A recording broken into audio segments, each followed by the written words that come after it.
Father Simon, I request forgiveness from the collective for misdemeanours committed some 23 years ago. It all started when Michael Palin did his Round the World in 80 Days programme. I so remember that. Do you? That was such a Do you beautiful so remember series. that? Yeah, Do you so remember that, Matt? I so do. Okay, you too. Okay, I said so. It was so brilliant. It was. It was so brilliant. It was. Carry on, sorry. My husband and I met whilst travelling on a 3-month overland holiday in India. We both travelled to quite a few places around the world and consider ourselves quite adventurous.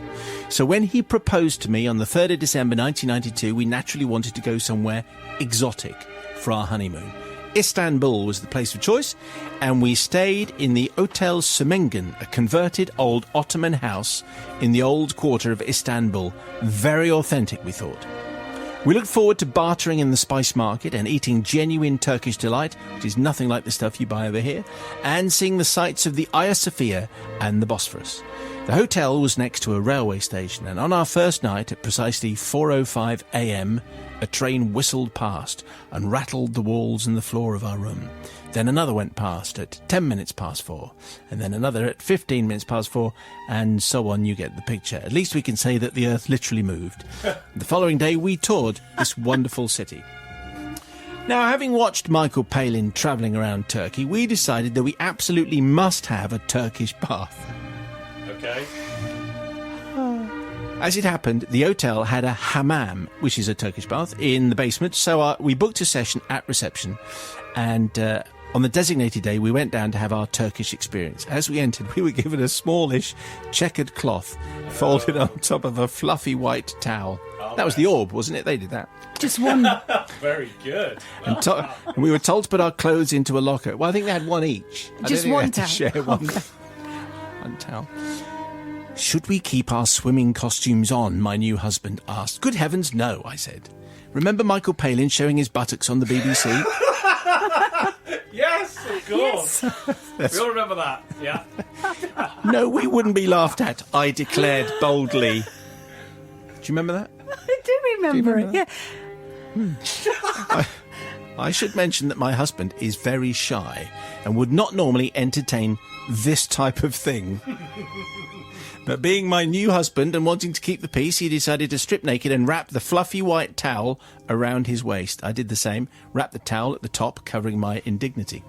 We were then shown into a room full of Germans and Dutch, all of whom had the smallish checkered cloth strategically positioned to cover their embarrassment. Their eyebrows raised and mumbles of, and I quote here, "Gewagt for der English," could be heard, which means, because I checked, daring for the English. Oh, hello.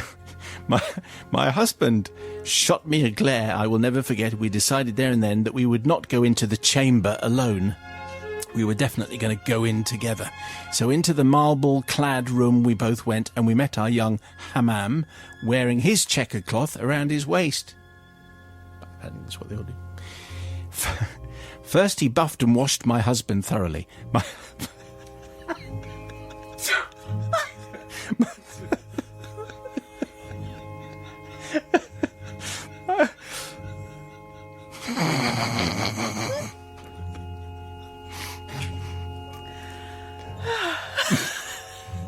Should we just face the other way? Me and Matt, look at the wall.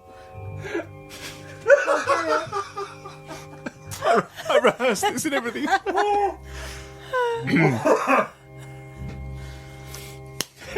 Right. Now the music's changed. My husband looked distinctly nervous. But finally he was...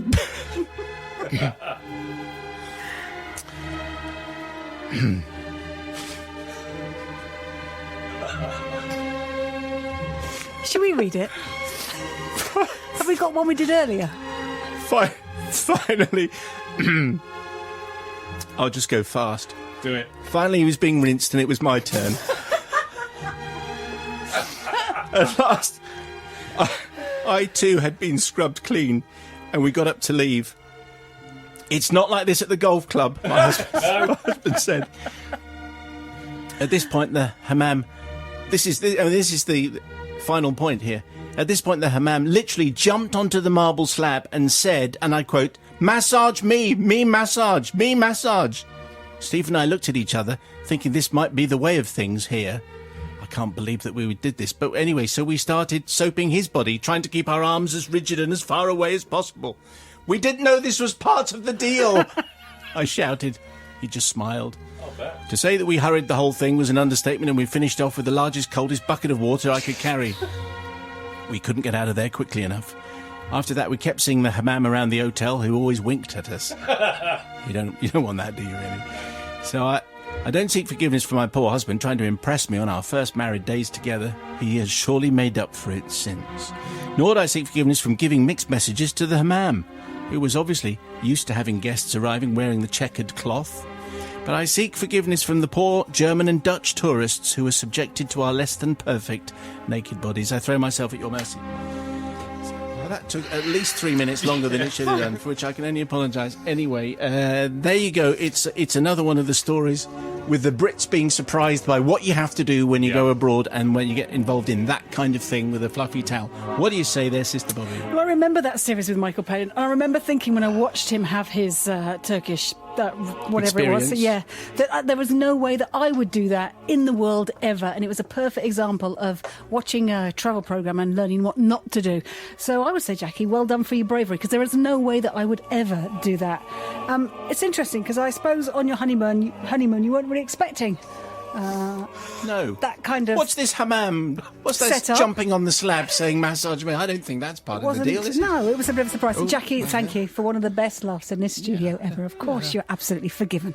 I think I'd want a discount if the masseuse is after... Well, you'd have thought so, anyway, yes. What do you think there? I'm beginning to wonder whether our continental cousins are coming up with these rituals just to embarrass us. That actually they don't do this normally. It's only when Brits turn up on holiday that they go, and now we're going to do that bit where we all strip down and get buffed by the masseuse.